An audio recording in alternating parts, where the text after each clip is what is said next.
تو پھر وہ لوہا زنگ آلود ہو کر کے بیکار ہو جاتا ہے، تو اس کو صاف کرنے کا کوئی طریقہ ہوتا ہے۔ تو دل میں اگر زنگ لگ جائے اور بالکل لوہے پہ زنگ لگے ہوئے کی طرح دل ایک دم بالکل بیکار ہو جائے، اگر کوئی بندہ اس کلمہ کو پڑھے سارا زنگ دور ہو جائے گا اور دل چماچم کرنے لگے گا، جگمگانے لگے گا۔ یہ اتنا بہترین وظیفہ ہے۔ میرے آقا فرماتے ہیں دوسرا کام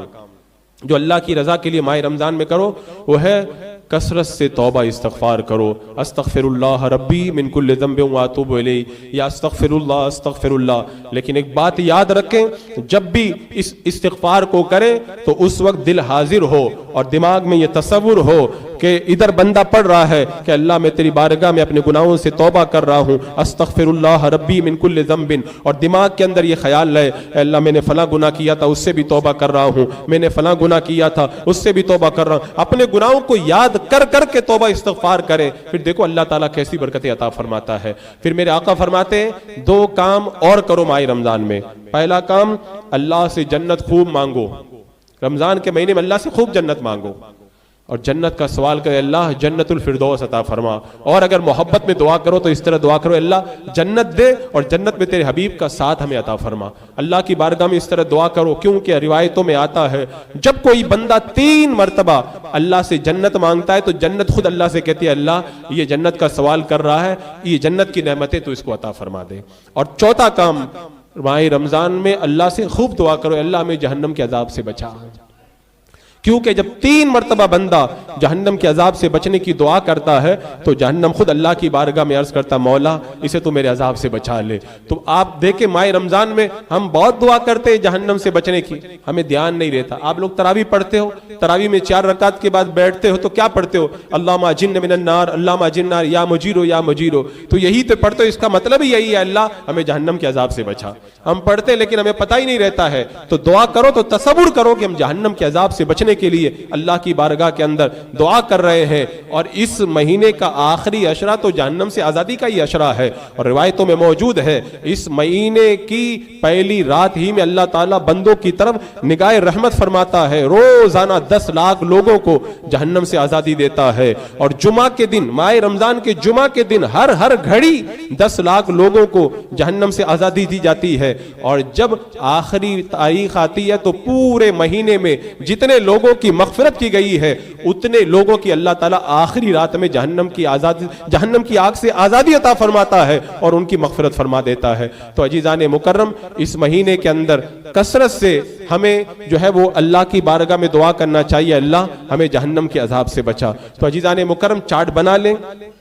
تہجد پڑھیں، سحری کریں اور اس کے بعد میں تسبیح پڑھنے لگ جائیں۔ وہ تسبیح جو میں نے بتائی تھی سبحان اللہ وبحمدہ، سبحان اللہ العظیم وبحمدہ استغفر اللہ، اس کو آپ پڑھیں فجر کے وقت میں۔ کون کہتا ہے کاروبار نہیں چلتا اور کون کہتا ہے کہ روزی میں برکت، اس کو پڑھ کے دیکھو، یہ وہ وقت ہوتا ہے فجر کا کہ جو روزی والے فرشتے ہیں وہ روزی والے فرشتے جب آتے ہیں، اور یہ تسبیح انہی کی تسبیح ہے، جب وہ پڑھتا ہوا دیکھتے ہیں کہ تو ہماری والی تسبیح پڑھ رہا ہے تو اللہ کی بارگاہ میں جا کر کے پھر ہمارے لیے روزی کا اچھا انتظام فرما دیتے ہیں۔ وہ تو تسبیح پڑھیں، درود پاک 100 مرتبہ پڑھیں، اور ٹائم ملے تو لا حول ولا قوت الا باللہ العلی العظیم اسے 100 مرتبہ پڑھیں، اور بہت سارے وظائف کلمہ شریف وغیرہ کا خوب ورد کرتے رہیں۔ فجر کی نماز پڑھیں، فجر کی نماز کے بعد میں بیٹھے رہیں یہاں تک کہ سورج نکل کر 20 منٹ ہو جائے، اس کے بعد میں 2 رکعت نماز پڑھیں۔ روایتوں میں آتا، حدیث پاک میں ہے اللہ تعالیٰ اسے ایک حج اور ایک عمرہ کا ثواب عطا فرماتا ہے۔ پھر جب سورج کے اندر کچھ تیزی آ جائے تو 12 رکعت نماز چاشت کی نماز پڑھے۔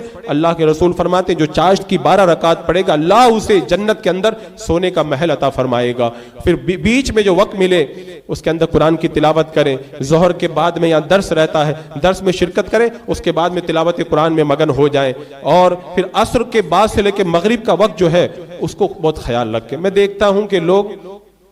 جو افطاری کا وقت قریب ہو جاتا ہے وہ باہر روڈ کے اوپر خریداری میں لگے رہتے ہیں، وہ خریداری کا وقت نہیں ہے، اس کے لیے پہلے آپ لوگ نپٹ لو، وہ تو قبولیت کا وقت ہے۔ عصر سے لے کے مغرب تک روڈ پہ سناٹا رہنا چاہیے، اس وقت میں تو سب کو اپنے اپنے مصلے بچھا کر کے بیٹھ جانا چاہیے، اور افطاری کے وقت میں تو دعا قبول ہوتی ہے۔ میں آپ سے گزارش کروں گا آپ کو جو خریدنا ہو آپ عصر کی نماز سے پہلے خرید لیں، یا عصر کے بعد 15 منٹ کے اندر خرید لیں، وہ جو افطاری سے پہلے کا وقت ہوتا ہے اسے پھل فروٹ خریدنے کے اندر نہ گزاریں، اپنا وہ قیمتی وقت ضائع نہ کریں. وہ اتنا پیارا وقت رہتا ہے اللہ کی بارگاہ میں. اس وقت جو مانگو گے فرمایا گیا کہ اس وقت کی دعا اللہ تعالیٰ رد نہیں فرماتا. اتنا گولڈن چانس ملا ہے اور ہم جو ہے وہ پھل فروٹ خریدنے کے اندر وہ وقت برباد کر دیں تو بڑا افسوس ہوتا ہے اور بڑا تعجب ہوتا ہے. اس وقت کو آپ حضرات برباد نہ کریں اور پھر تراویح کی نماز پڑھیں اور عشاء کے بعد میں روزانہ 1-2 گھنٹہ ضرور جاگ کر کے عبادت کریں. اپنے اس وقت کو ہرگز ضائع نہ کریں. تو عزیزان مکرم اس طرح آپ شیڈول بنائیں.